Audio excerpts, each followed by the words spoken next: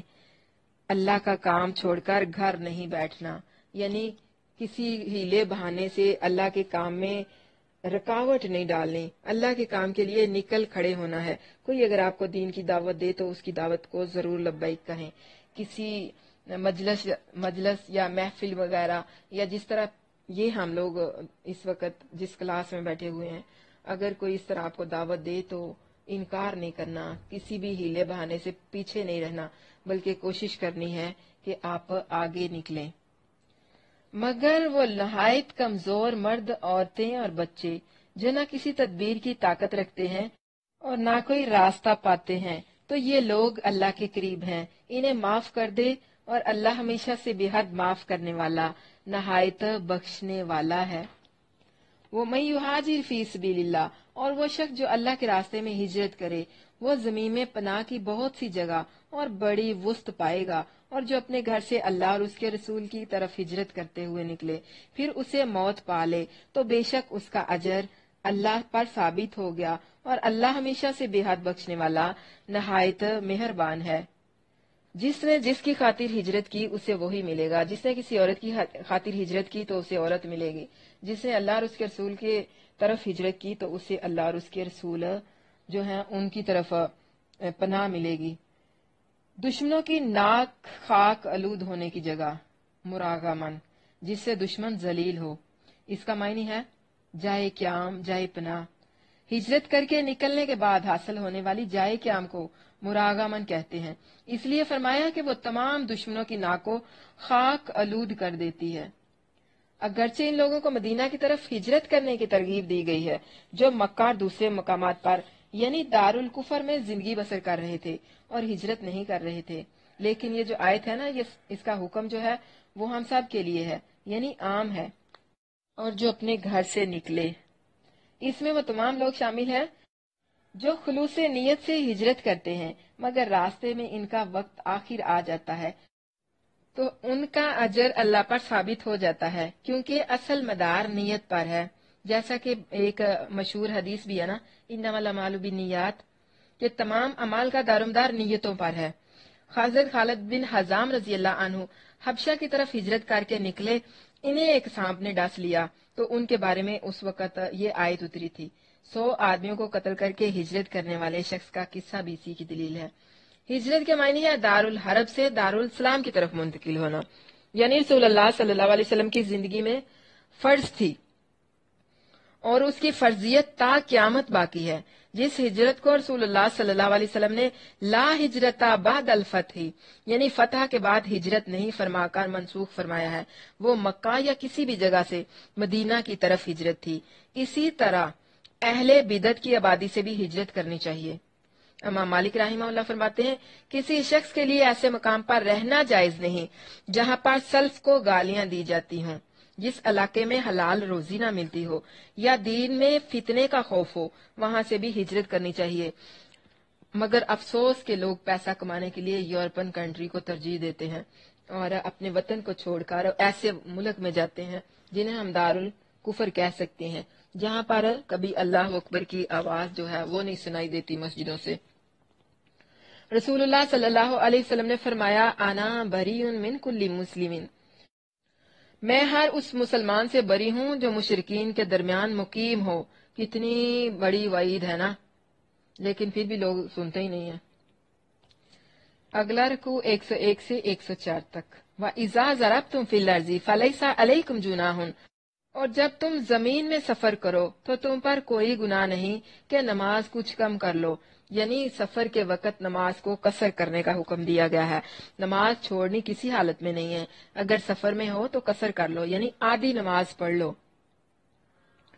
اگر ڈرو کہ لوگ تمہیں فتنے میں ڈال دیں گے، فتنے کے ڈر میں اگر تو بھی نماز کو قصر کرنا ہے۔ جنہوں نے کفر کیا، بے شک کافر لوگ ہمیشہ سے تمہارے کھلے دشمن ہیں، اس میں نماز خوف کے بارے میں بھی ہے جو حالت جنگ وغیرہ کی صورت میں پڑھی جاتی ہے۔ اس کا طریقہ اگلی آیات میں موجود ہے۔ اور جب تو ان میں موجود ہو پس ان کے لیے نماز کھڑی کرے، تو لازم ہے کہ ان میں سے ایک جماعت تیرے ساتھ کھڑی ہو اور وہ اپنے ہتھیار پکڑے رکھیں، پھر جب وہ سجدہ کر چکے تو تمہارے پیچھے ہو جائیں اور دوسری جماعت آئے جنہوں نے نماز نہیں پڑھی، پس تیرے ساتھ نماز پڑھیں اور وہ اپنے بچاؤ کا سامان اور ہتھیار پکڑے رکھیں۔ وہ لوگ جنہوں نے کفر کیا چاہتے ہیں کاش کہ تم اپنے ہتھیاروں اور اپنے سامانوں سے غفلت کرو، تو وہ تم پر ایک ہی بار حملہ کر دیں اور وہ تم پر کوئی گناہ نہیں۔ اگر تمہیں بارش کی وجہ سے کچھ تکلیف ہو یا تم بیمار ہو کہ اپنے ہتھیار اتار کر رکھ دو اور اپنے بچاؤ کا سامان پکڑے رکھو۔ بے شک اللہ نے کافروں کے لیے رسوا کرنے والا عذاب تیار کر رکھا ہے۔ یہ نماز خوف ہے جو ہم جنگ کی صورت میں یا کسی خوف کی صورت میں پڑھیں گے۔ پھر جب تم نماز پوری کر لو تو اللہ کو کھڑے اور بیٹھے اور اپنے پہلوؤں پر لیٹے ہوئے یاد کرو۔ نماز فرض ہے، کسی حالت میں معاف نہیں۔ سفر میں ہو تو قصر کر لو، خوف میں ہو تو بھی قصر کر لو، پڑھنی ہے۔ صلاۃ خوف کی نماز ادا کر لیں اگر حالت جنگ میں ہو، لیکن معافی نہیں ہے۔ اور پھر ساتھ ساتھ نماز کے بعد کس چیز کا ذکر کیا گیا ہے؟ اللہ کو کثرت سے یاد کرنا، یعنی جب تم نماز پڑھ لو تو پھر اللہ کو یاد کرو۔ صلاۃ خوف میں نماز کی حالت میں، یعنی ہم اپنے اذکار پورے نہیں پڑھ سکتے نا، اس لیے نماز پوری ہونے پر کھڑے بیٹھے لیٹے ہر حال میں اللہ کو یاد کرو تاکہ تلافی ہو جائے۔ اس کے علاوہ ہر حال میں ذکر کی کثرت ہونی چاہیے۔ جنگ کے موقع پر تو اللہ تعالیٰ نے اس کا خاص حکم فرمایا ہے، اذا لقیتم فئۃ فاثبتوا واذکروا اللہ کثیرا لعلکم تفلحون۔ جب تم کسی گروہ کے مقابل ہو تو جمے رہو اور اللہ کو بہت زیادہ یاد کرو تاکہ تم فلاح پا جاؤ۔ اور پھر جب تم امن کی حالت میں ہو، یعنی جب خوف کی حالت ختم ہو جائے تم پر اور پھر دشمن کا کوئی خطرہ بھی نہ رہے، تو نماز کو اس کے پورے ارکان اور شرائط اور حدود کے ساتھ مقررہ وقت پر ادا کرو، کیونکہ نماز بہترین وہی نماز بہترین اور اطمینان والی ہے جو اس کے وقت پر ادا کی جائے۔ ہاں، سفر میں رسول اللہ صلی اللہ علیہ وسلم نے ظہر اور عصر اور مغرب اور عشاء ان کو جمع کر کے پڑھا ہے، آپ لوگ بھی پڑھ سکتی ہیں، جیسا کہ عرفات، مزدلفہ اور دوسرے سفروں میں بھی جمع کیا ہے۔ میں بھی اکثر جب کبھی سفر میں جاتی ہوں تو 2 نمازیں جمع کر کے پڑھ لیتی ہوں۔ تو سفر میں جمع کرنے کی رعایت بھی اللہ ہی کی طرف سے ہے، کیونکہ رسول اللہ صلی اللہ علیہ وسلم کو اپنے پاس سے تو وقت مقرر کرنے کا کوئی اختیار ہی نہیں تھا، اس لیے اس کا وقت وہی ہے جو اللہ تعالیٰ نے طے کر دیا ہے۔ پھر جب تم نماز پوری کر لو تو اللہ کو کھڑے اور بیٹھے اور اپنے پہلوؤں پر لیٹے ہوئے یاد کرو، پھر جب تم مطمئن ہو جاؤ تو نماز قائم کرو۔ بے شک نماز ایمان والوں پر ہمیشہ سے ایسے فرض ہے جس کا وقت مقرر کیا ہوا ہے، اور اس قوم کا پیچھا کرنے میں ہمت نہ ہارو، یعنی دشمن کا مقابلہ کرنے میں کبھی سستی نہ دکھاؤ۔ اگر تم تکلیف اٹھاتے ہو تو یقیناً وہ بھی تکلیف اٹھاتے ہیں، یعنی اس چیز میں اگر کوئی تمہیں تکلیف پہنچی ہے تو انہیں بھی پہنچی ہے جیسے تم تکلیف اٹھاتے ہو، اور تم اللہ سے وہ امید رکھتے ہو جو وہ امید نہیں رکھتے، اور اللہ ہمیشہ سے سب کچھ جاننے والا کمال حکمت والا ہے۔ اس آیت میں مومنوں کو یہ بات یاد دلائی جا رہی ہے کہ دیکھیں، اگر اللہ کی راہ میں تم تکلیف اٹھاتے ہو تو تمہارے دشمن بھی تکلیف اٹھاتے ہیں، جو تمہیں تکلیف ملتی ہے تو انہیں بھی ملتی ہے۔ دیکھیں، ساتھ ساتھ یہ بھی بتایا جا رہا ہے کہ تمہیں تو اللہ تعالیٰ نے بہترین اجر کا وعدہ کیا ہے، ان لوگوں کے لیے تو کچھ بھی نہیں ہے۔ یہ آیت اسی طرح ہے جس طرح ہم کہہ سکتے ہیں کہ اِن یمسسکم کرہ فقد مس القوم کرہ مثلہ، اگر تمہیں کوئی زخم پہنچے تو یقیناً ان لوگوں کو بھی اس جیسا زخم پہنچا ہے۔ قرطبی نے جنگ احد میں زخم کھانے کے باوجود کفار کا پیچھا کرنے کو اس آیت کا شان نزول بتایا ہے، مگر الفاظ جو ہیں یہ سب کے لیے عام ہے، اس لیے اس واقعے کے علاوہ ہر ایسے موقع پر یہی حکم ہے، اور اللہ تعالیٰ کی طرف سے ہمت افزائی ہے کہ دکھ تکلیف یکساں ہے، مگر اللہ سے اجر کی امید میں تمہارا اور ان کا کوئی مقابلہ نہیں۔ تمہارے لیے جنتوں کی بشارتیں ہیں اور ان کے لیے جہنم کی وعید، تمہارے لیے جنت کی نعمتیں ہیں اور ان کے لیے جہنم کی سزائیں، تو پھر ان کا پیچھا کرنے میں تم کیوں ہمت ہارتے ہو؟ یعنی تمہیں تو اللہ تعالیٰ نے اتنے بڑے اجر کا وعدہ کیا ہے اور ان کے لیے تو کچھ بھی نہیں ہے، پھر تمہیں